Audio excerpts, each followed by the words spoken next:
अरे चैप्टर का नाम क्या देख लीजिए, विद्युत धारा का तापीय प्रभाव। इसके पहले हम लोग विद्युत धारा के बारे में पढ़ लिए हैं। धारा के लिए क्या पढ़े थे? विद्युत धारा किसे कहते बताइए? आवेशों के प्रवाह की दर को विद्युत धारा कहते हैं। यानी जब आवेश बहता है, आवेश की प्रवाह होती है सुगमता से किसी चालक की ओर, तो उसको हम क्या कहते हैं? धारा कहते हैं। तो धारा के बारे में तो हम ऑलरेडी पढ़ चुके हैं। अब कह रहा है का तापीय प्रभाव क्या होता है। अब इसका तापीय प्रभाव क्या क्या है ये हमको जानना है। अगर तापीय प्रभाव आप जानना चाहते हैं तो ऐसे में आपको नॉर्मली बता दे रहा हूँ कि घर पे जैसे प्रेस आपने देखा है, प्रेस में आप क्या देते हैं? विद्युत धारा देते हैं, लेकिन वो गर्म हो जाता है। अब प्रभाव ये होता है कि कपड़े को क्या कर देता है? जला देता है। कपड़े को प्रेस कर देता है, इस्त्री कर देता है अच्छे से, है ना, कपड़ा ठीक ठाक कर देता है। एक प्रभाव ये हो गया, कह रहे जला देते हैं। दूसरा प्रभाव जानना है, और भी प्रभाव जानिए। तो एक तो हो गया विद्युत बल्ब, देख लीजिए। जैसे यहाँ पे जो भी बल्ब लगा हुआ है आप देख सकते हैं, उसमें धारा गया है तो ये जो है उजाला दे रहा है। दो प्रकार का ऊर्जा दे रहा है, प्रकाशीय ऊर्जा भी दे रहा है, उष्मीय ऊर्जा भी दे रहा है। लाइट जला है, देखो ठंडी का दिन है, हीटर लगा दिए। चले भाई, हीटर लगा दे तो हीटर में क्या होगा बताइए? तो हीटर में भी क्या होगा? वही चीज़ें होंगी, सेम सेम है। हीटर में भी वही बात होगी। विद्युत धारा जाएगा और क्या उत्पन्न होगा? ताप मिलेगा। पूरा रूम क्या हो जाएगा? गर्म हो जाएगा। तो मतलब क्या है? पहले चैप्टर का नाम से ही हम बात को समझ जाएंगे कि इस चैप्टर में क्या क्या जानना है। तो विद्युत धारा, आवेश के प्रवाह की दर को विद्युत धारा कहते हैं। और तापीय प्रभाव, विद्युत हीटर हो गया, विद्युत क्या बोलते हैं, इस्त्री हो गया, माने प्रेस हो गया, विद्युत बल्ब हो गया, ये भी तो थोड़ा सा उत्पन्न करता है। तो ये टोटल है, टोटल जो ऐसी चीज़ें हैं जो गर्माहट जो है उत्पन्न कर रही हैं, वो टोटल क्या हो जाएंगे? तापीय प्रभाव में आ जाएंगे। इधर देखिए, अभी आया ना, तो शांत बैठिए, बात क्या करना है। इधर देखिए, उसके बाद से अब आप बताइए, चैप्टर के बारे में जान गए ना कि विद्युत धारा का तापीय प्रभाव का क्या मतलब है। ये बात तो जान गए। ताप का मतलब, तापीय प्रभाव का मतलब आपको हीट देगा। यानी आपके गर्म होने वाली जो भी चीज़ें होंगी आप उसको क्या देंगे? धारा देंगे। अब वो आपको क्या देगा? उष्मा देगा, हीट देगा। ठीक है, ये चीज़ें होंगी, उसी को हम विद्युत धारा का क्या कहते हैं? तापीय प्रभाव। अब आ जाते हैं विद्युत ऊर्जा पे। किस पे आते हैं? विद्युत ऊर्जा। भाई ऊर्जा क्या है? अब सबसे पहले जहां आपको ऊर्जा मिल गया, ऊर्जा को आप समझ जाएंगे, कार्य करने की क्षमता को ऊर्जा कहते हैं, पहली बात। लेकिन यहाँ कार्य कौन करेगा? तो यहाँ विद्युत कार्य करेगा। यहाँ कार्य कौन करेगा? विद्युत। देखिए बात एक ही है, टोटल परिभाषा सेम होता है, बस आपको समझना है थोड़ा सा। मैं बोला ऊर्जा किसे कहते हैं? कार्य करने की क्षमता को ऊर्जा कहते हैं। लेकिन यहाँ विद्युत की जब बात आ जाएगी तो विद्युत वाले में देख के इसको जानिएगा, इन्हें किसको लड़ा दीजिएगा। इधर देखिए, किसी चालक में विद्युत आवेश प्रवाहित होने से ऊर्जा व्यय होती है, उसे क्या कहते हैं? विद्युत ऊर्जा कहते हैं। अब कोई चालक है, उसमें आप विद्युत आवेश को प्रवाहित कर रहे हो। इधर देखो, वो बात नहीं, किसी चालक में विद्युत आवेश प्रवाहित होने से ऊर्जा व्यय होती है, उसको क्या कहते हैं? विद्युत ऊर्जा कहते हैं। यदि किसी चालक, बात नहीं, यदि किसी चालक के सिरों के बीच विभवांतर, क्या दिक्कत है भाई? क्या दिक्कत है? बोलिए, क्या दिक्कत है? कोई प्रॉब्लम है? कोई प्रॉब्लम तो बताइए, क्या दिक्कत है? क्या हुआ है बताइए, बोलिए, बंद कर देते हैं। पढ़ाते नहीं है, बता दिए, प्रॉब्लम पहले सॉल्व होगा। पढ़ना है तो आप लोग बतिया रहे आपस में। इधर देखिए, मैं बोला हूँ विद्युत ऊर्जा किसे कहते हैं?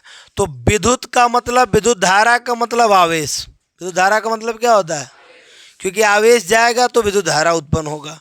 तो कह रहा है किसी चालक में, और आवेश कहाँ जाएगा? चालक में ही जाएगा। अब मान लीजिए और ही कहीं तो आवेश जा नहीं सकता है। जैसे व्यक्ति क्या है? व्यक्ति भी चालक है, तो चालक में आवेश जाता है, क्लियर बात है। तो किसी चालक में विद्युत आवेश जब प्रवाहित होने लगता है तो उसमें जो ऊर्जा खत्म होती है उसी को हम क्या कहते हैं? विद्युत ऊर्जा कहते हैं। जैसे मान लीजिए घर पे, अब अभी हम लोग पढ़ेंगे कि घर पे एसी लगा दिया गया, विद्युत हीटर लगा दिया गया, विद्युत मोटर लगा दिया गया, तो वो कितना आवेश को ले रहा है, कितना ऊर्जा खर्च हो रहा है, वो सारा के लिए एक आगे मशीन लगा दिया गया जिसको यूनिट बोले, उसमें यूनिट में आएगा जो आपके बताएगा कितना आपके घर में लाइट खर्च हुआ है। अब वो उसके अकॉर्डिंग सरकार आपसे क्या करेगी, पैसा लेगी। एक यूनिट का कितना रुपया, उसके अकॉर्डिंग आपसे पैसा लिया जाएगा। तो आपके कितना खर्च हुआ, इसके इस लेसन में वो भी हम पढ़ने वाले हैं कि कितना लाइन खर्च होगा, एक घर में कितना क्या क्या होगा, तो उसका टोटल। ठीक है, अभी देखिए कह रहा है कि चालक के एक सिरों के बीच विभवांतर कितना हो, वोल्ट हो। तो कूलाम आवेश को चालक के एक सिरे से दूसरे सिरे तक ले जाने में, मान लीजिए यहाँ पे चालक है, यहाँ पे चालक है और इसका विभवांतर कितना बच्चे, वोल्ट है। अगर एक कूलाम आवेश को, आवेश मतलब प्लस में भी होता है माइनस में भी, अगर आवेश को यहाँ से यहाँ तक लेके आना है तो यहाँ से यहाँ तक ले जाने में किया गया कार्य, तो कौन कौन मिल रहा है जी, भी क्यू मिल रहा है। तो कार्य बराबर क्या हो जाएगा बताइए, भी इंटू क्यू हो जाएगा। कार्य बराबर कौन हो जाएगा, भी इंटू क्यू। अब ये देखिए, ये कार्य कहिए चाहे कार्य ही क्या होता है, ऊर्जा होता है। आपको पता है कार्य करने की क्षमता को क्या कहते हैं, ऊर्जा कहते हैं। तो या तो आप कार्य कहिए या तो आप क्या कहिए, ऊर्जा कहिए, बात एक ही है। विद्युत ऊर्जा का मात्रक क्या होता है, जूल होता है। मैं आपको कितनी बार बोल चुका हूँ कि जब भी ऊर्जा शब्द आपको कहीं दिख जाए तो उसका मात्रक हमेशा क्या लिखेंगे, जूल लिखेंगे। लेकिन इसका मात्रक एक और भी हो सकता है, विभवांतर का मात्रक क्या होता है, वोल्ट होता है, इंटू आवेश का मात्रक क्या होता है, कूलाम होता है। तो वोल्ट इंटू कूलाम भी हो सकता है, लेकिन उसको हम क्या कहेंगे, क्या कहेंगे, जूल कहेंगे। क्या कहेंगे बच्चे, जूल कहेंगे। तो ये याद रखना है, यदि किसी चालक के सिरों के बीच विभवांतर 1 वोल्ट हो, 1 कूलाम आवेश हो, तो व्यय ऊर्जा भी कितना होगा, 1 होगा। क्यों, क्योंकि देखो W बराबर, अगर विभव 1 हो, कूलाम 1 हो, तो कार्य भी कितना होगा, 1 होगा। ये बात इस नीचे वाले लाइन का मतलब है, और कोई बात नहीं है। अब बताइए आपको इतना समझ में आया कि नहीं आया। अब आप क्या कहेंगे कि किसी चालक में, किसी विद्युत आवेश प्रवाहित होने से व्यय ऊर्जा को विद्युत ऊर्जा कहते हैं। ठीक है, और यदि किसी चालक के विभवांतर भी हो, वोल्ट हो, विभवांतर वोल्ट हो, तो कूलाम आवेश को एक स्थान से दूसरे स्थान तक ले जाने में किया गया कार्य W बराबर क्या होता है, भी क्यू होता है, और इसका मात्रक क्या होता है, जूल होता है। चलिए, इतना आपको तैयार होना चाहिए। आगे बढ़ते हैं। आगे अब आपको ये बताया जा रहा है यहाँ पे कि जैसे बहुत सारा आपने जैसे विद्युत ऊर्जा आप जान गए, तो विद्युत ऊर्जा केवल W बराबर भी क्यू पे तो कंप्लीट होगा नहीं, क्योंकि घरों पे प्रतिरोध भी लगा होता है, समय की भी बात होती है। तो इन सबको जब ऐड किया जाएगा, धारा की भी बात होती है, तो इन सबको ऐड किया जा रहा है। देखिएगा यहाँ क्या लिखा जा रहा है, विभवांतर व धारा के पदों में विद्युत ऊर्जा। विभवांतर मतलब कौन, भी हो गया, धारा मतलब कौन, आई हो गया। यानी भी और आई के पद में विद्युत ऊर्जा को किससे व्यक्त कर रहे हैं, W से। क्या होगा, तो अब आप एक बात बताइए, अभी मैं पहले से ही बोलता आ रहा हूँ कि आवेश प्रवाह की दर को क्या कहते हैं, मैंने आवेश प्रवाह की दर को विद्युत धारा कहते हैं। ठीक है, अभी देखिए, यदि किसी चालक के सिरों के बीच विभवांतर भी वोल्ट है, अभी मैं पढ़ा हूँ, और इसमें 1 एम्पियर की धारा, यहाँ पे धारा लिखना है, 1 एम्पियर की धारा 1 सेकंड के लिए प्रवाहित की जाती है, तो चालक में प्रवाहित आवेश कितना होगा, तो Q बराबर क्या होगा, IT होगा। ये तो आपको मैं पहले से बोलता आ रहा हूँ, Q बराबर क्या होगा, IT होगा। अभी देखिए, जब Q बराबर IT होगा तो एक बात बताइए, W बराबर क्या था, W बराबर क्या था बच्चे, V इंटू क्यू था ना, तो Q के जगह पे क्या रख देंगे, Q के जगह पे क्या रख देंगे, IT। तो W बराबर क्या आ गया, VIT। देखिए W बराबर क्या आ गया है, VIT आ गया, आ गया बिल्कुल। तो ये बिल्कुल नॉर्मल है, ये बिल्कुल आप बहुत पहले पढ़ चुके हैं, Q बराबर IT, और Q बराबर IT यहाँ रख दिए, एक फार्मूला प्रूफ हो गया। अब बस उसी फार्मूले में प्रूफ करना है।